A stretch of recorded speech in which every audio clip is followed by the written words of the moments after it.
Hello my YouTube family, कैसे हैं आप सब। मैं ना अपनी पुरानी कोई एल्बम देख रही थी। तो मुझे उसको देखते देखते मेरे कुछ पुराने फ्रेंड्स और कुछ जो रिश्तेदार थे, कुछ नोन पर्सन्स थे ना, उनकी बहुत याद आई। क्योंकि लाइफ में कभी ना कभी उन्होंने मेरा बहुत साथ दिया था जब मेरा लो फेस चल रहा था या मुझे सपोर्ट की ज़रूरत थी। तो मैं दिल खोल के उनसे बातें कर पाती थी और उनसे बात करके मुझे बहुत अच्छा लगता था, बहुत हल्का लगता था। तो उनकी फोटोज देखकर मेरा मन किया कि क्यों ना मैं उनके नंबर ढूंढूं कैसे भी करके और फिर से उनसे बात करूं। तो मैंने क्या किया कि फिर दोबारा से कैसे भी करके जहां जहां से भी मैं उनका नंबर ले सकती थी वहां से मैंने उनके कॉन्टैक्ट्स इकट्ठे किए। पहले मैंने अपनी एक फ्रेंड को फ़ोन किया, उससे बात की। लेकिन बात करके वो वाली बात नहीं बनी जब पहले बात किया करते थे शादी से पहले कॉलेज टाइम में। जो तब तसल्ली हो जाती थी ना बात करके दिल में, वो वाला मज़ा नहीं आया।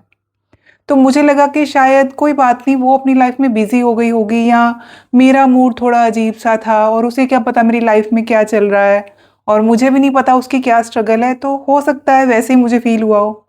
तो एक मेरी आंटी थी जो मुझे बहुत ही ज़्यादा प्यारी लगती थी। तो मैंने उनको फ़ोन किया कहीं से उनका नंबर लेके। मुझे ऐसे लगता था वो बहुत अंडरस्टैंडिंग है, मैं कभी भी उनको फ़ोन करूँ ना, वो समझ जाती हैं क्या बात है। मैंने उनको फ़ोन किया तो उनकी बात करके मुझे ऐसे लगा कि जैसे मैं सरफेस लेवल पे ही किसी से बात कर रही हूँ, दिल तक तो पहुँच ही नहीं पा रही। तो मुझे दोनों बारी कनेक्शन फ़ील नहीं हुआ। तो बाद में बैठकर जब मैंने सोचा कि हुआ क्या, क्या मेरे में कोई कमी रह गई या मेरी सोच बदल गई है या मैं ही गलत समझ रही हूँ, ऐसा कुछ है नहीं। फिर मुझे समझ में आया कि जब हम किसी के साथ कॉन्टिन्यूसली रहते हैं, हर रोज़ अपनी स्ट्रगल्स, अपनी खुशी, अपने गम, अपनी प्रॉब्लम्स, अपने हेल्थ इश्यूज सब कुछ शेयर करते हैं ना, तो एक कनेक्शन बना रहता है। लेकिन जब थोड़ा टाइम गैप आ जाता है, हम दूसरे शहर चले जाते हैं किसी जॉब के चलते, या ट्रांसफ़र हो जाती है या शादी होने के बाद हम कहीं और शिफ्ट हो जाते हैं और नए लोगों के साथ हमारा ग्रुप बन जाता है, हम नए लोगों के साथ रहने लगते हैं ना, तो वो पुराने लोगों से जिनसे टच टूट जाता है ना, उनसे एक कनेक्शन भी टूट जाता है। क्योंकि हम उनको उस तरह से फील नहीं कर पाते जैसे उनके साथ रहते हुए कर रहे थे। आपके साथ भी ऐसे कभी हुआ है तो मुझे कमेंट करके ज़रूर बताइए। आपने कभी सोचा है कि आप किसी के साथ पूरी सच्चाई से रहते हो, कोई इंसल्ट नहीं, कोई बुराई नहीं, फिर भी कुछ लोग धीरे धीरे आपकी ज़िंदगी से दूर हो जाते हैं। मैंने अपनी लाइफ में ये बहुत बार एक्सपीरियंस किया है। फिर मैंने एक बार ये अपने आप से बैठकर पूछा कि ऐसा क्यों होता है कि बिना कुछ कहे कुछ लोग, कुछ रिश्ते हमसे दूर क्यों हो जाते हैं। तो मुझे बस इतनी चीज़ समझ में आई कि हर चीज़ की ना एक एक्सपायरी डेट होती है। हर चीज़ का ख़त्म होना लाजमी है। जो चीज़ भी शुरू होती है, जो भी मिलता है, उसको जाना भी होता है। जो चीज़ घर में आती है उसका टूटना भी लाजमी होता है। कई बार हमारी लाइफ में बहुत सारे लोग होते हैं जिनकी अचानक मृत्यु हो जाती है, वो हमें छोड़कर चले जाते हैं। चाहे हम उनसे कितना ही प्यार क्यों ना करते हों, कोई गलती नहीं, कोई लड़ाई नहीं, कोई झगड़ा नहीं, फिर भी अचानक से बिना किसी रीज़न से वो चले जाते हैं हमें छोड़ के।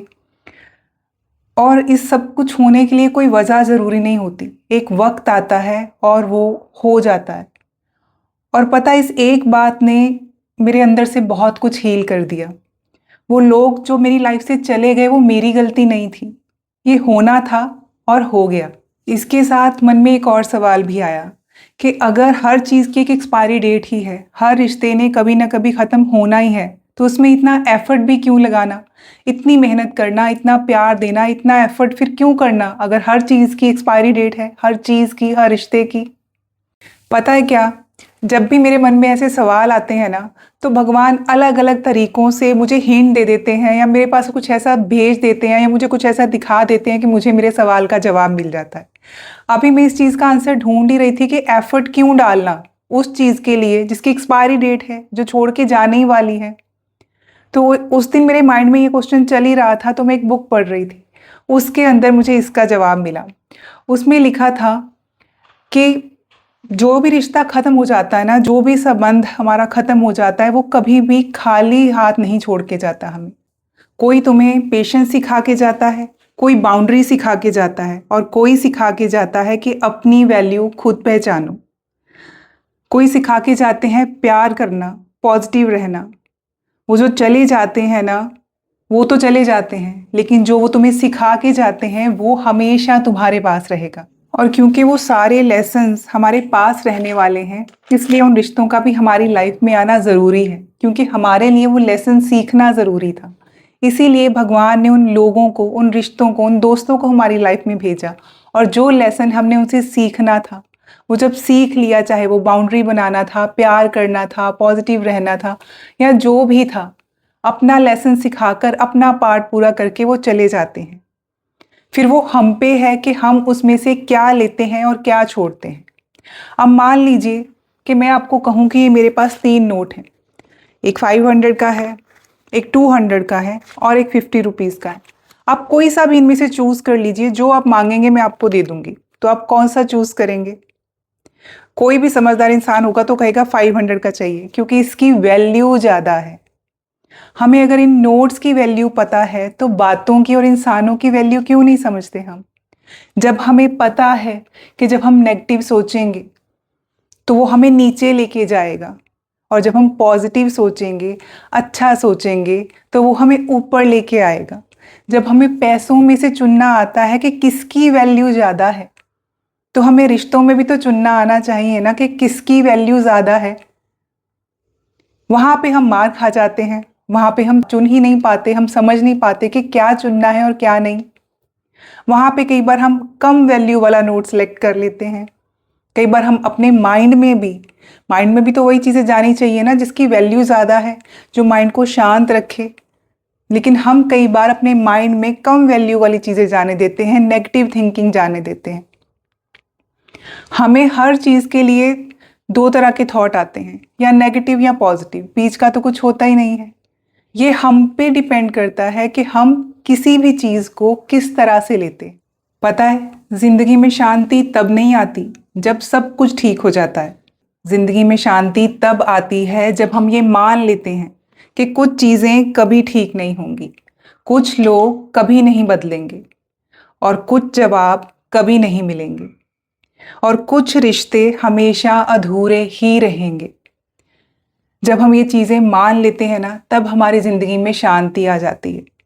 हमें बचपन से ही आदत पड़ी हुई है कि सब कुछ पूरा होना चाहिए, हर रिश्ता हैप्पी नोट पे जाकर ही गुड बाय कहे, हर चीज़ जो है वो हमें हर चीज़ का जवाब मिल जाए। लेकिन हर चीज़ का तो जवाब नहीं होता ना। कुछ रिश्ते अधूरे ही रह जाएं, तभी उन्हीं की खूबसूरती जो है वो बनी रहती है। और कुछ जवाब हमें ना ही मिले तो अच्छा होता है, क्योंकि अगर उन सवालों के जवाब मिल गए ना, तो सबसे ज़्यादा हर्ट भी हम ही होंगे। आज की वीडियो में बस इतना ही।